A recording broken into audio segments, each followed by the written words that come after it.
So, Ki Tavo, do you know that we can receive something from God and be completely unaware that we have been given something amazing? Sometimes it happens more often than we realize. I'm always amazed about the stories where somebody gets news that some distant relative has died and they get an inheritance from a person they don't even know.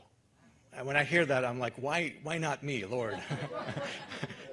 Do I have some distant relative somewhere I don't know about that's left me some amazing inheritance or something like that? And so I think about stories like this, and this is an illustration of having something out there that's actually yours that you don't even know about that you have.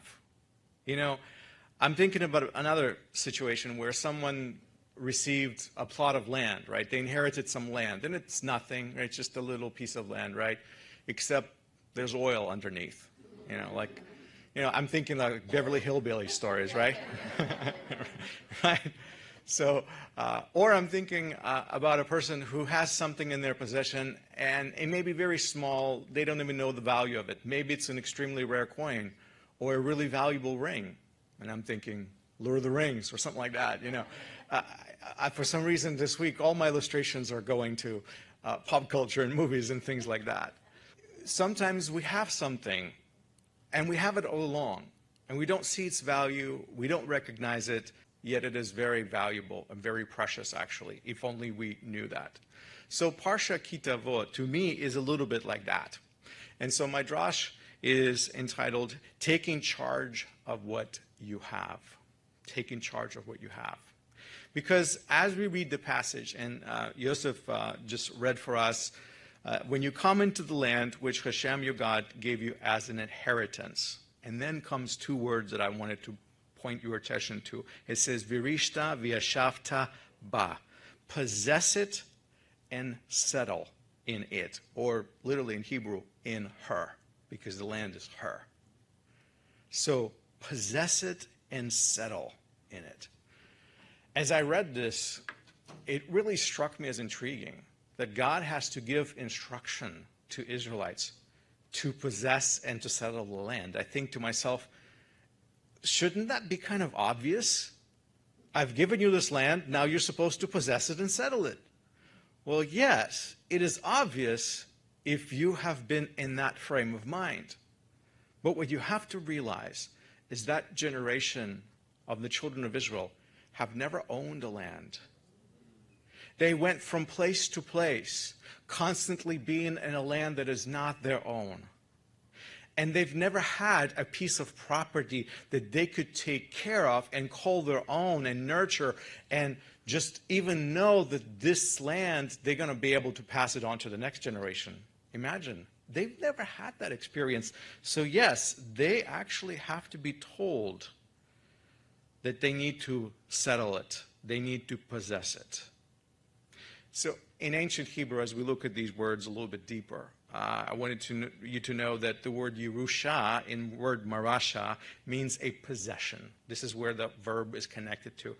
We're told to possess it. And the word means something that you own, something that you're managing, something that you take charge of. That's what possession really is. Now, Hashem told Israelites, obviously, to take charge of the land. Land is what's in their purview. That's what they have to possess and settle. That's the verb yarash, right? This is what their possession is. And then the second verb is yashav. And that's a very common word we see all the time in Hebrew. It means to sit, literally.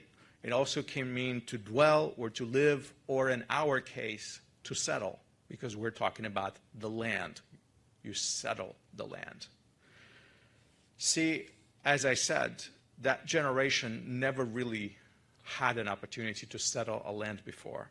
They don't even have an example to look to. So Hashem has to give them redundant instructions like that. And I think sometimes you and I think we're all a little bit like the Israelites of that generation. In which way? I think we all have been given something. All of us have. A gift of some kind. Some sort of an inheritance. I don't know. And we don't always know what potential is of this something that we were given. We have a heritage, we don't realize its value maybe. We think nothing of it. It's a small thing maybe. So how often do I hear people say, in my own culture, I'm Jewish, so what? Don't even get me started. People have no idea what they have, because to them, it doesn't mean much. Maybe they haven't seen what that really means. Now, I can't tell you today what that something that you have, the gift that you may have received that is somehow concealed within your possessions. I don't know what that is. And I'm not talking about tangible gifts and tangible things necessarily, as you may have guessed. It will differ from person to person what it is that you have that you maybe are not tapping into its full potential, not realizing its value. It may be such a simple thing as your spouse and your children. Maybe it's just your family. Maybe you need to invest more time into that treasure, that possession, that inheritance, and see it flourish and become a heritage that the Lord has vested you with. I don't know. Maybe that's it. You know, a single person will immediately be able to see or recognize that and say, hey, you have something really amazing here. But sometimes spouses take each other for granted, and parents take their children for granted, because to them it's something obvious, something that's just there. Now, maybe the gift, the obvious gift, is your health. I don't know. Maybe that's it. Now, a person who's in bad shape will tell you right away, I wish I was healthy. But a person in good shape does not think much of it. They just take for granted the fact that they're healthy and everything is working in their body the way it should be. So until something goes wrong with our bodies, a lot of times we don't realize the gift that we have. So I don't know what your gift is. Maybe it's your house, maybe it's your garden, maybe it's your job, maybe it's your skill. I don't know. This is something that you have to ask Hashem what that inheritance is. But at times, we all need to take hold and take charge of what we have been given, whatever that thing is. But the first step that we must take is to wake up and recognize the value of what we have. Because we can't take hold of it. We can't take charge of it. We cannot settle it. We cannot possess it. We cannot truly own it until we understand it actually has value and potential. So when we recognize that potential, the value of even the smallest of things, we must look beyond today. We must look beyond what it's going to do for me right now. We must be able to see how it's going to carry us into the future and maybe even other generation. But you know, that's not all. We're not also to be passive. Once we understood what that is, once we took hold of that gift, that inheritance, I'm reminded of Yeshua's parable of the servants, the 3 servants that were given the talents and what they did with them. We cannot be passive. We have to recognize what it is that we've been given, the gift that we have, and we have to do something with it. We have to take it. We have to possess it. We have to settle in it. We have to own it. We have to work it, whatever that may be. Now, if we take charge of what the Lord has already given us, I know that we will reap good fruit. I believe that. And that's what the Parsha is actually talking about it.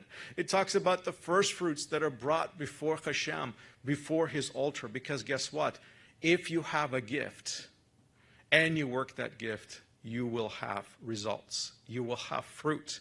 Those results come out of our initiative, our ownership, our obedience of what we're supposed to do with that gift.